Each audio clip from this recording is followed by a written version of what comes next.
চাঁপাইনবাবগঞ্জ সীমান্তে চোরাকারবারির বিরুদ্ধে সক্রিয় ভূমিকা রাখছে 59 বিজিবির। মাহিদুল ইসলাম ফরহাদ, চাঁপাইনবাবগঞ্জ জেলা প্রতিনিধি। চাঁপাইনবাবগঞ্জ মহানন্দা ব্যাটালিয়নের গোপন সূত্রে ভিত্তিতে অভিযান চালিয়ে চাঁপাইনবাবগঞ্জ জেলার শিবগঞ্জ উপজেলার সীমান্ত হতে ফেন্সিডিলের বিকল্প হিসেবে ব্যবহৃত আবারও 94 বোতল নেশাজাতীয় চকো প্লাস সিরাপ আটক করেছে মহানন্দা ব্যাটালিয়ন 59 বিজিবির। আজ 12 ডিসেম্বর শুক্রবার মধ্যরা রাত 1:55 ঘটিকায় চকপাড়া বিওপির একটি বিশেষ টহল দল সীমান্ত পিলার 182-5 হতে আনুমানিক 50 গজ বাংলাদেশের অভ্যন্তরে উপজেলার শাহবাজপুর ইউনিয়নের উপচাকপাড়া গ্রামে অভিযান পরিচালনা করে।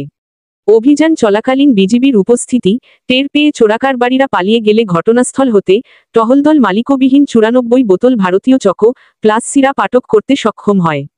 আটককৃত চকো প্লাস সিরাপের ব্যাপারে আইনি প্রক্রিয়া চলমান।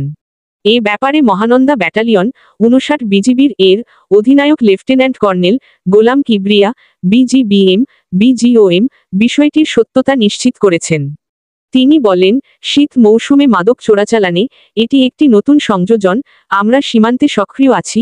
সকল প্রকার মাদক চোরাচালানের বিরুদ্ধে আমাদের সর্বাত্মক প্রচেষ্টা অব্যাহত রয়েছে। SMP news 24 news desk.